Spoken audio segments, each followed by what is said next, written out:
Welcome back to the Bunkhouse.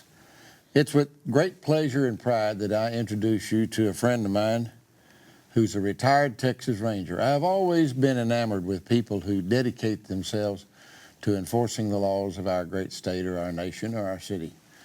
And retired Lieutenant Bob Favor of the Texas Rangers is one of those kind of people that I've always admired. Bob, thank you so much for joining us. Well, thank you very much for asking me. I'm glad to be here. It's always good to see you. Well, yes, it is. Most of the time we see each other, we're around a chuck wagon somewhere, Yeah. and you got an apron on. Mm-hmm. And do old Rangers make good cooks, or like Well, old cowboys are supposed to?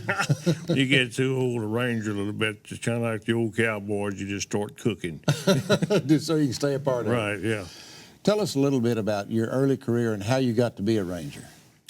Well, I started off with the Department of Public Safety 52 or 3 years ago on the highway patrol, and stayed on patrol for 9 years. And during that 9 years, I developed an interest in criminal activity, criminal investigation work, and I had a little success with it. I worked in some small areas where the sheriff's departments would let me work with them.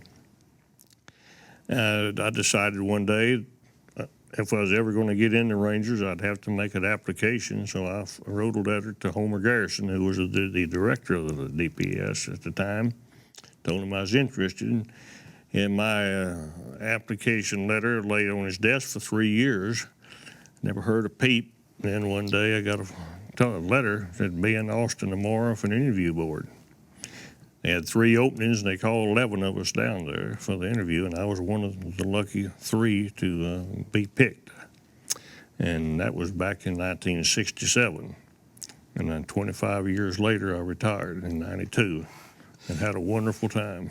But the Rangers is primarily an investigative unit, isn't it? Chief investigators for the state of Texas of major type offenses. And you must have had a lot of wonderful experiences as a Ranger. I did. I sure did. Mm-hmm. You got any stories you want to tell us? Well, I had a unique experience my first day. I was sworn in by Homer Garrison. He said, go to South Texas. AYLE is your captain. He didn't feel like coming up for the ceremonies. Go down to Carrizo Springs and introduce yourself to him. I introduced myself to him and a ranch pasture down below Asherton.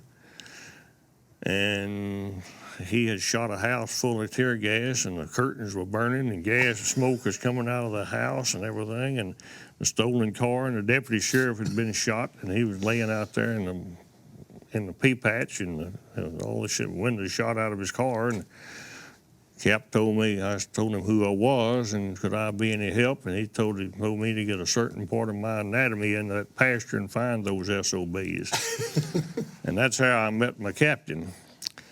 I thought I was pretty lucky because I dealt with a lot of people that I knew to be that sort of an individual, so I thought that'd be pretty easy to do. And sure enough, I drove right in the middle of them and got wound up with 3 bullet holes in my car, and I got real lucky and shot one of them, and a deputy sheriff shot the other one, so that took care of that program. And anyway, that's where it started off my first day. Captain Ali must have been something else, because our friend Joaquin Jackson tells the same kind of story. The first day they sent him down to, was it Carrizo Springs or Eagle Pass? Yeah, one of those two. Got in the middle of a gunfight. I tell you what, if you worked AYLE, you better have a tough hide, because that old man was something else. He didn't ask a lot of questions, and he didn't furnish a lot of information. He just expected you to do it. Well, there's one fella, you've told me this story sitting around the campfire. There's one fella that you trailed for 18 years. 18, not all at one time. Not all, it was off and on. But I made a career out of this old boy. Matter of fact, he complimented me one time, one of the many times I was hauling him to the penitentiary. He said, you know, we would have made one hell of a team. And I said, what are you talking about? He said, I can break in and anything that comes along, but every time I look up there, you are right on my rear end. And he was right. Guys, I'll tell you, I caught that old boy. I caught him all over Texas and New Mexico, and trailed him one time to Shelby, Montana, and caught him up there.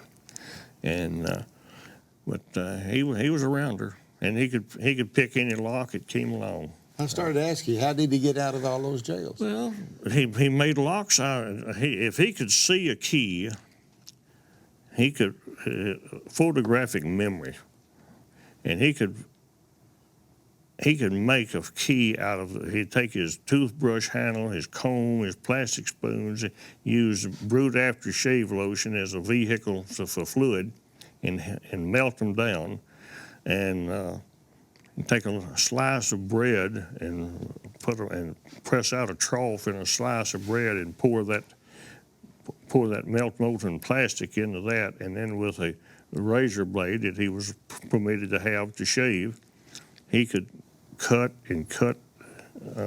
on a key on that plastic until he could manufacture that key to work. He made 3 keys in the cell block he was in prison down in Huntsville. He made 3 keys and got out of there.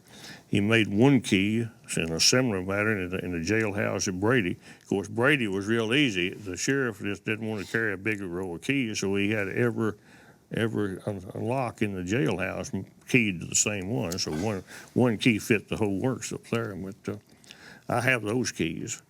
And then whenever I was taking him to prison, and when he picked the leg irons and a belly chain off of him, he had used the integral parts of a ballpoint pen and had made a key out of that. And I had, after it got dark on the way to Huntsville, he unlocked the leg irons and the chain with his handcuffs around his waist. And first red light there in Huntsville, the door came open. He hit the ground running. His leg irons laying in the floorboard, and the handcuffs are just flopping up and down on that belly chain. And I thought, well, how in the devil did that happen? All of those stories are in this book. Yes. My Rangering Days. And you can order this book on the internet. Go to bobfavor@gmail.com. bobfavor@gmail.com. It's called My Rangering Days. Bob, we could sit here and tell stories for days on end, but you folks order his book and read them, and thank you so much for coming all the way to the bunkhouse and spending time with us. Well, it's always good to see you. Thank you very much. And again, I admire you for your service to our state. Thank you, and maybe we'll get together on a wagon sometime. We'll definitely get together on a wagon somewhere.